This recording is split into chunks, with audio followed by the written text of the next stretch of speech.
Assalamualaikum warahmatullahi wabarakatuh. Hai Gen Porapar, balik lagi di sini bersama Abel dalam acara Kepo Talk, obrolan ringan seputar kepariwisataan, ekonomi kreatif, pemuda dan olahraga. Baik, hari ini Abel tidak sendiri, seperti biasa ditemani oleh narasumber yang luar biasa. Dan kali ini Mbak Kepo berada di Kabupaten Sambas, tepatnya di Danau Sumedang. Seperti view yang sudah ada di belakang kami, luar biasa indah sekali. Dan seperti biasa juga di sebelah Abel sudah ada narasumber kita. Yang pertama, Kepala Dinas Kepemudaan Olahraga dan Pariwisata Provinsi Kalimantan Barat. Selamat siang Ibu Windy Priastari. Halo Sambas. Halo, dan di sebelah Abel sudah ada Bapak Kadis Parpora Kabupaten Sambas. Nah, Bapak Dr. I Ketut Sukarja. Selamat siang, Pak. Selamat siang. Selamat siang. Dan di tengah-tengah di samping Ibu Kadis sudah ada perwakilan dari Desa Sempalai Sumedang, Bapak Junaidi. Selamat siang, Bapak. Selamat siang. Selamat siang. Di sebelah Pak Junaidi sudah ada Wakil Ketua DPRD Kabupaten Sambas, Bapak Ferdinand. Selamat siang. Assalamualaikum. Waalaikumsalam warahmatullahi wabarakatuh. Dan di sebelah Pak Ferdinand juga sudah ada Ketua Pokdarwis Pagong Sumedang, yaitu Bang Ardi Sanjaya. Selamat siang Bang Ardi. Iya, baik, langsung saja Gen Porapar kita bertanya yang pertama ke Bu Kadis Porapar nih. Ibu baru pertama kali berkunjung ke Danau Sumedang ini ya Bu ya. Bagaimana harapan ke depan Ibu untuk Danau Sumedang, Bu? Iya, pertama kali berkunjung di Danau Sumedang ini takjub luar biasa, karena selain keindahan alamnya juga saya melihat sinergi dan kolaborasi antara stakeholder yang sudah terbentuk di Danau Sumedang ini. Saya yakin Danau Sumedang ini akan menjadi salah satu destinasi wisata unggulan di Kalimantan Barat, khususnya di Kabupaten Sambas, dan banyak sekali harapan kita untuk Desa Wisata Danau Sumedang. Apalagi Danau Sumedang ini pertama kali mengikuti ajang ADWI 2023, dan kita optimis Danau Sumedang ini menjadi 75 besar di penganugerahan ADWI 2023. Nah, dengan pembenahan yang masih menyempurnakan yang belum ada dari Pak Kadis, dari Pak Kepala Desa atau perwakilan, kemudian dari Ketua Pokdarwisnya, dan didukung tentunya dari DPRD Kabupaten Sambas ya, yang sangat support sekali dalam pembenahan di Desa Wisata Danau Sumedang ini. Kemudian tentunya karena ini adalah wisata alam yang perlu kita sama-sama pesankan dan kita ingatkan bahwa wajib bagi kita untuk menjaga sustainable tourism. Artinya wisata yang berkelanjutan, dan bagaimana caranya kita menjaga agar lingkungan juga bisa terjaga sambil berwisata. Ya, kalau pada waktu pandemi kemarin kita sering mendengar dengan istilah CHSE ya Pak Kadis ya. Nah, ini dengan gaya berwisata yang baru kita, agar bisa anak cucu kita nanti tetap menikmati destinasi pariwisata, itu yang perlu dijaga di dalam desa wisata di Danau Sumedang ini. Kemudian tadi kita melihat adanya atraksi yang mempunyai storytelling tersendiri, keunikan sendiri yang bisa menjadikan satu paket-paket wisata unggulan yang ada di Danau Sumedang. Baik, seperti yang kita lihat hari ini, Ibu cantik sekali menggunakan tenun ya yang dimodifikasi dengan jaket. Ya. Nah, jadi sudah modern sekali Bu. Dan tadi Bu Kadis juga langsung sudah berkunjung ke keraton, Keraton Kabupaten Sambas, dan di sana beliau sudah melihat kain-kain tenun. Nah, saya ingin bertanya Bu, harapan Ibu untuk pengembangan ekonomi kreatif khususnya subsektor fashion di Sambas bagaimana Bu? Nah, jadi pariwisata dan ekonomi kreatif itu kan dua hal yang tidak bisa terpisahkan. Pariwisata berkembang, ekonomi kreatifnya juga harus didukung. 17 subsektor ekonomi kreatif yang memang wajib kita kembangkan, salah satunya adalah fashion. Nah, kita mengangkat dari tenun-tenun khas lokal, tenun-tenun khas Kalimantan Barat. Yang terkenal di Sambas ini adalah tenun khas songket ya, songket Sambas yang sekarang saya dipakai ini. Namanya ekonomi kreatif itu bagaimana kita memberi nilai tambah suatu produk sehingga dia menjadi suatu kebaharuan yang menjadikan produk-produk unggulan ekonomi kreatif. Nah, ke depan memang di Kabupaten Sambas ini tadi sudah diskusi dengan Pak Kadis harus punya konveksi khusus ya Pak Kadis yang bisa membuat banyak sekali produk-produk ekonomi kreatif yang akan kita tampilkan dan itu merupakan salah satu dari penilaian ADWI di kategori souvenir. Jadi ada fashion, ada souvenirnya di situ. Nah kan mungkin anak-anak muda sekarang ketika tenun-tenun ini diaplikasikan seperti jaket ini dia lebih nyaman memakai ya kan kalau misalnya untuk acara-acara formal kita menggunakan kain atau selendang. Nah dengan diaplikasikan di jaket, di baju kaos ataupun di kemeja itu menjadi souvenir-souvenir khusus yang bisa dihadirkan di Kabupaten Sambas. Iya baik, terima kasih Bu Windy Priastari, Kadis Porapar Provinsi Kalimantan Barat. Kita akan lanjut dengan narasumber yang kedua.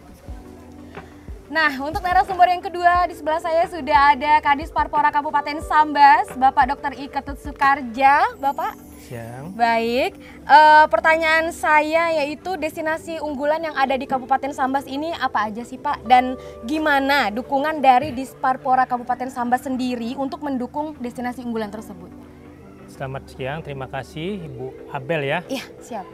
Di Sambas itu sesuai dengan Perda kita nomor 5 ya tahun 2016 itu ada kurang lebih 83 destinasi ya. Tapi sekarang ini sudah berkembang menjadi di atas 100 destinasi berkembang. Artinya masyarakat kita itu di Sambas ini sudah mulai berlomba-lomba bagaimana memajukan wisata di Sambas. Kalau destinasi unggulan di wisata Sambas itu ada pertama ada wisata alam, ada wisata budaya ya. Ada wisata buatan ya, ada wisata buatan. Wisata alam ya, seperti Pegung Sumedang ini ya, Pegung Sumedang. Yang wisata budaya tadi Keraton Bu yang Ibu kunjungi. Samping juga ada wisata alam yang lain itu ada di Temajuk, ada di Pantai Bahari. Nah, ini semua dukungan Dinas Pariwisata Kabupaten Sambas ya, kita di dalam mengembangkan wisata ini adalah bagaimana kita memberikan edukasi dan pembinaan ya kepada kelompok-kelompok pengelola wisata alam dan wisata lain yang ada di Kabupaten Sambas. Terbukti kita sering mengadakan pendampingan, pelatihan, ya saya itu bimbingan kepada kelompok-kelompok pengelola wisata. Dan di Sambas ini kita juga selalu kelembagaan wisata kita benahi ya, kelembagaan wisata kita benahi dan terbukti kita di Sambas sudah memiliki perbub tentang kelompok sadar wisata. Artinya dasar kita membentukin kelompok sadar wisata yang selama ini kan tidak ada regulasi yang mengatur. Itu mungkin sebuah edaran Dirjen dulu ya, setahu saya ya. Nah, akhirnya kita membuat tahun ini sudah membuat regulasi mengatur tentang perbub kelompok sadar wisata. Di samping itu juga kita sudah dari kelembagaan kita sudah mendorong desa-desa bagaimana dikembangkan menjadi sebuah desa wisata. Dari desa-desa yang di Sambas ini yang sudah kita perbubkan menjadi SK Bupati, penetapan ada 3 desa yang sudah di SK-kan menjadi desa wisata. Ini Sumedang ini belum, kita berharap nanti Pegung ya, Pegung Sumedang ini dari desanya bisa mengusulkan ditetapkan menjadi desa wisata. Itu merupakan sebuah inisiatif dari desa untuk mengajukan ke kita. Nanti kita akan memverifikasi dari fasilitas yang ada, dari kreatif-kreatif yang ada di Pegung Sumedang ini sehingga bisa ditetapkan menjadi sebuah desa wisata. Itu harapan kita ke depan. Sebagai fungsinya kita sebenarnya secara tugas dan pokok fungsi bagaimana kita prinsipnya Dinas Pariwisata itu bisa mendatangkan orang sebanyak-banyak ke Sambas. Itu artinya bagaimana kita berkolaborasi dengan masyarakat mengelola destinasi itu sebaik-baiknya ya, sehingga nanti bisa berkembang, bisa diminati dan dikunjungi oleh masyarakat secara luas. Mungkin itu. Intinya berinovasi dan bersinergi itu menjadi suatu hal yang kuat sekali ya Pak ya untuk pembangunan pariwisata. Iya, seperti Mbak Kepo kita pada siang hari ini Bapak. Panjangannya apa? Mobile Acceleration kolaborasi ke pariwisata, ekonomi kreatif, pemuda dan olahraga. Iya. Baik, terima kasih Bapak Kadis Parpora Kabupaten Sambas, Bapak Dr. Ika Sukarja. Kita akan ke narasumber yang ketiga. Baik, untuk narasumber yang ketiga di sini sudah ada Bang Ardi Sanjaya. Selamat siang Bang Ardi. Siang, nah, Mbak. seperti yang kita tahu Bang Ardi adalah Ketua Pokdarwis Pagong Sumedang. Sebedang. Iya, luar biasa sekali. Di sini saya ingin menanyakan Bang Ardi, cerita dong Bang sedikit tentang persiapan dari awal hingga luar biasa sampai sekarang. Ya, terima kasih Mbak Abel. Berkaitan tentang Sumedang ini, kami istilahnya dari kelompok sadar wisata sepakat lah untuk membangun kurang lebih 1 tahun lebih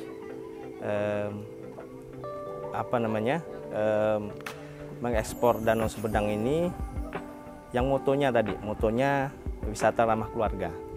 Nah, kami sepakat karena kebetulan ini yang ngelola ini anak-anaknya, jadi orang tuanya istirahat di rumah. Sekarang kami ada beberapa tempat mengelola, salah satunya untuk wisata kuliner lah. Jadi sekarang tidak hanya Sabtu Minggu Pak, kita setiap hari, bahkan kalau kita lihat hashtag di Facebook atau di Instagram, saya Danau Sumedang itu aktivitas setiap hari di Danau Sumedang. Nah, bukan hanya kita di tempat-tempat, ada berapa titik gitu kan, ada beberapa juga yang atraksi seperti ada permainan-permainan air juga, wahana air lah sebutannya. Kedua, kita juga ada bukit juga, udah ada tangga 250 tangga, itu belum punya Pak Haji Subhan. Ya, jadi kalau pengelolaannya di danau ini lebih ke administrasi wilayah masing-masing gitu. Jadi istilahnya mengembangkan di potensi wilayahnya masing-masing di sini. Karena cukup luas wilayahnya, kami serahkanlah. Kebetulan kami juga kemarin satu-satunya di Kabupaten Sambas, kalau di Kalimantan Barat ada 2, sudah masuk kategori CHSE ber-SNI. Nah, terima kasih juga sama Dispora Kabupaten Sambas telah membina kami. Baru 1 bulan lah kami dikirim oleh Mutu Internasional, ya, bersertifikat. Sekarang kami juga mengajukan tentang halal, produk halal untuk produk unggulan kami, asam pedas. Nah, kami juga mengajukan ini pajak retribusi restoran, sudah masuk kemarin sosialisasi baru 2 minggu yang lalu. Nah, kita dukung pemerintah juga, kami pun bersinergi di dalam. Baik, untuk narasumber yang terakhir di sebelah saya sudah ada Bapak Ferdinand, Wakil Ketua DPRD Kabupaten Sambas, Bapak. Iya, langsung saja nih Pak, sedikit pertanyaan dari saya. Dukungan legislatif dari DPRD Kabupaten Sambas untuk Pagong Sumedang. Baik, terima kasih. Assalamualaikum warahmatullahi wabarakatuh. Pertama, terima kasih Bu Kadis bisa hadir di Pagong Sumedang. Tentu sebuah kebanggaan dan apresiasi dari kami di agenda ADWI. Saya Ferdinand Solihin, tentu Wakil Ketua DPRD Kabupaten Sambas, punya tupoksi penganggaran. Satu komitmen yang kami sampaikan bahwa kami dari DPRD Kabupaten Sambas akan memberikan dukungan yang maksimal bagaimana pariwisata di Kabupaten Sambas, khusus Pagong Sumedang ini bisa menjadi lebih dominan. Di sisi yang lain tentu bukan sekedar objek pariwisata, ke depan apabila Pagong Sumedang ini dikelola dengan manajemen yang baik, tentu akan ada PAD buat daerah, ada pendapatan asli daerah. Tentu bukan hanya tentang cerita telling story, kami juga bicara tentang bagaimana success story. Artinya bercerita, memanfaatkan teknologi hari ini. Apakah lewat Facebook, Twitter, ataupun beberapa alat komunikasi lainnya, media sosial, kami pikir menjadi sebuah kebutuhan. Tapi satu hal yang pasti, satu hal yang kami sampaikan, tentu kami dari DPRD Kabupaten Sambas akan memberikan dukungan maksimal. Karena kita tahu hari ini pasca pandemi, pariwisata menjadi salah satu sumber pendapatan asli daerah. Terima kasih. Assalamualaikum warahmatullahi wabarakatuh. Singkat, jelas, padat, luar biasa Pak Ferdinand. Terima kasih untuk dukungannya. Baik, setelah ini Ibu Kadis Porapar Provinsi Kalimantan Barat akan menyerahkan tumbler dan baju kaos ya sebagai sustainable tourism. Ibu silakan diserahkan. Iya. Iya, seperti tumbler ini, Bu. Siapa? Bang Ardi Silakan, dari Ketua Pokdarwis. Pokdarwis. Iya, diharapkan pelaksanaan pariwisata di Danau Sebedang ini atau di Pegung Sebedang ini dapat menjadi percontohan dalam pelaksanaan sustainable tourism, karena usahakan di setiap wisatawan untuk selalu membawa tumbler. Nah, jadi tidak ada lagi botol-botol kemasan atau sehingga mengurangi sampah dalam menjaga lingkungan. Ya. Ya. Kemudian ini untuk Pak Junaidi. Ya, baju kaos. Baju kaos Adui. Iya. Ya. Satu lagi Ibu. Terima kasih Pak Ferdinand, terima kasih atas dukungannya. Iya. Iya. Duduk Kalau lagi, Pak kita tadi closing sudah dulu, ya. Baik, terima kasih banyak narasumber kita yang luar biasa pada siang hari ini. Terima kasih Bang Ardi, terima kasih Pak Ferdinand, Pak Junaidi, Ibu Windy, dan Pak Iketut Sukarja. Terima kasih banyak. Seperti biasa kita selalu membuka sesi Q&A. Bagi Genporapar yang ingin bertanya, silakan langsung saja di kolom komentar akun Instagram Disporapar Kalbar. Sekian dari Abel. Wassalamualaikum warahmatullahi wabarakatuh. Waalaikumsalam.